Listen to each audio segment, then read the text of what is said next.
Karena gajahnya akan mempelajari latihan ketiga. Yang ketiga apa, Pak? Hormat. Hormat. Hormat, nunduk. Hai. Hormat, gerak. Wah, gajah pinter. Gajahnya sopan banget, dia hormatnya menunduk. Nah, ini dilakukan untuk memberikan hormat kepada pengunjung atau tamu-tamu yang datang. Pelajaran keempat, mengambil rantai. Ini rantainya.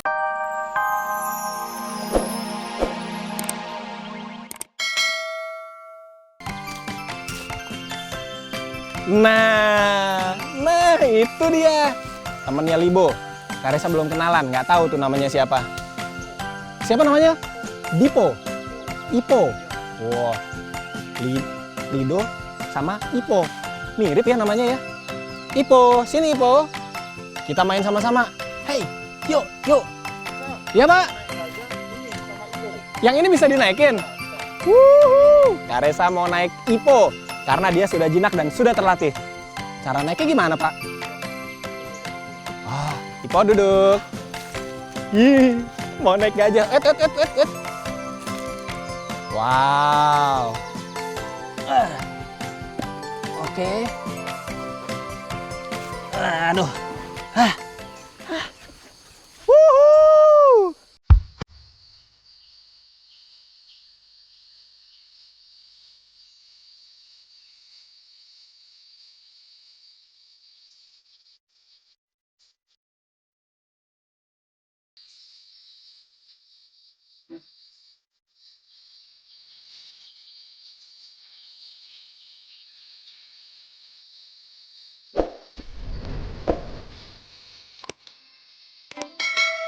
Wuhu. Saya turun dari sini ya.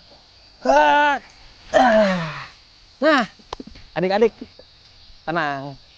Sekarang kita ada di sekolah gajah, tempat para gajah berlatih bersama pelatih-pelatih yang hebat. Apa saja yang mereka pelajari dan bagaimana cara belajarnya? Ya, ikutin Karesa ya. Kita lihat bagaimana cara hewan-hewan hebat ini belajar. Siap ya, Pak? Siap. Sudah siap pawang jagoannya.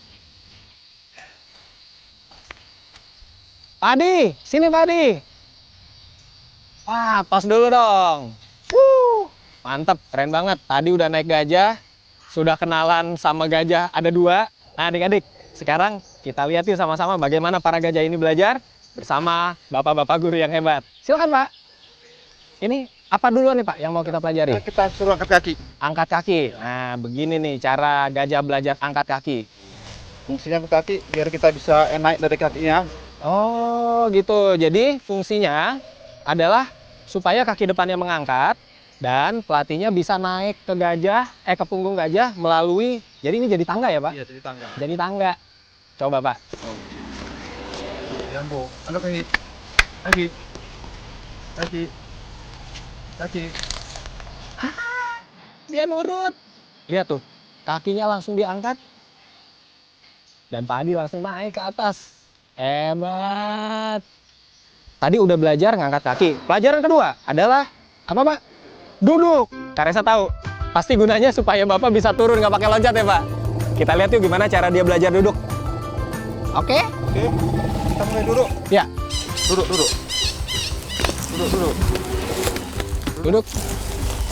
Nah, ternyata mengajarkan gajah itu juga perlu kejelasan instruksi atau komunikasi. Tuh. Tadi Pak Adi bilang duduk. Dia nurut duduk. Nah, adik-adik, dengan posisi duduk seperti ini, lihat, kakinya menekuk.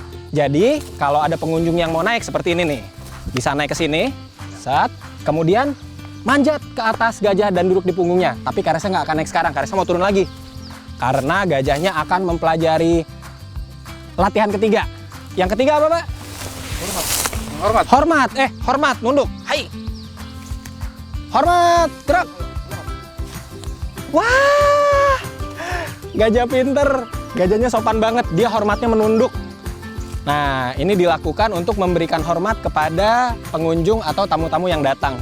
Pelajaran keempat, mengambil rantai. Ini rantainya. Ipo. Wuhu. Kasih ke atas. Angkat yang tinggi. Wow. Pinter banget gajahnya. Rantainya diambil kemudian dikasih ke pelatihnya. Nah, apa bedanya gajah duduk sama gajah jongkok? Coba sekarang yang jongkok gimana, Pak? Jongkok. Oh, jongkok. Mulutnya malah dibuka, belalainya naik. Wow, bisa begini. Ini jurus gajah jongkok. Kalau Kak Resa nggak punya belalai, jadi nggak bisa begitu. Jadi ini cara dia jongkok ya.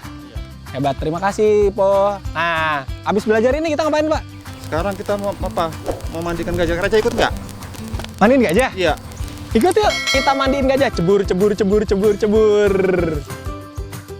Duduk. Dia duduk lagi. Wih, keren. Jadi sekarang ganti sopir. Oh iya, ganti supir ya, Pak? Sip, ternyata mesti ganti supir. Bapak yang itu? Iya. Saya tetap di sini. Oke, Pak. Duduk lagi dong. Saya naiknya dari situ ya. Wow.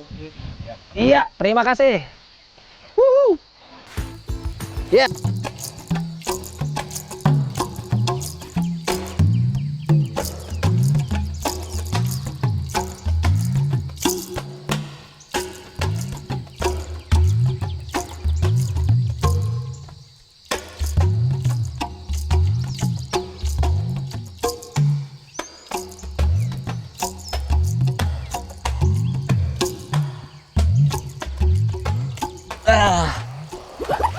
Waduh. Wah. Tinggi juga.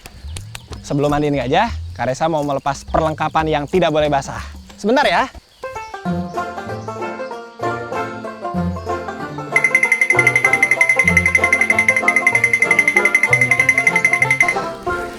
Sip.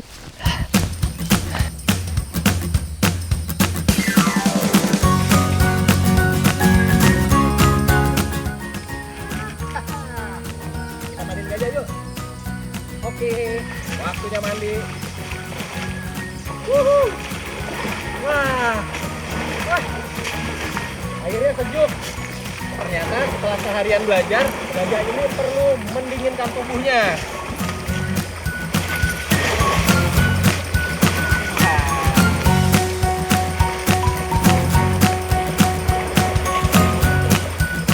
Nah, adik-adik, setelah seharian belajar, ternyata gajah ini perlu mendinginkan tubuhnya karena dia hewan yang tidak suka panas dan kepanasan.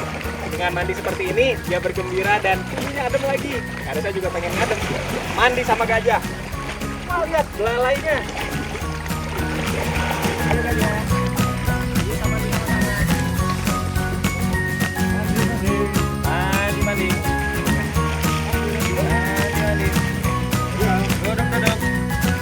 Duduk. Kita mandi. Ini ya. Ya, ini cara mandiin gajah. Wah, karena saya yang dimandiin. Oh gini ya. Oke. Jadi talinya harus dipegang supaya Karesa tidak jatuh. Nah, cara mandinya adalah dengan disiram-siram seperti ini. Gosok. Mandi. Biar bersih. Dia setiap hari Pak ya mandinya ya Pak? Setiap hari dia mandi. Setiap hari ya? Iya. Wah. Kupingnya juga dibersihin. Jadi gajah itu mandinya setiap hari, setiap sore. Jadi beginilah cara gajah mandi. Oke, sekarang kupingnya dibersihin, matanya. Waduh. Ya. Karesa mandi juga deh akhirnya. Aduh.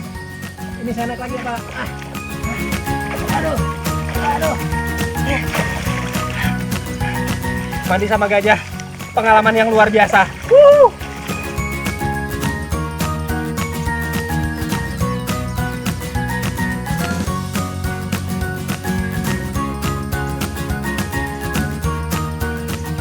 Nah, adik-adik, gajah Sumatera ini jumlahnya sangat sedikit di habitat aslinya karena peralihan fungsi lahan dari hutan menjadi perkebunan atau HTI, hutan industri.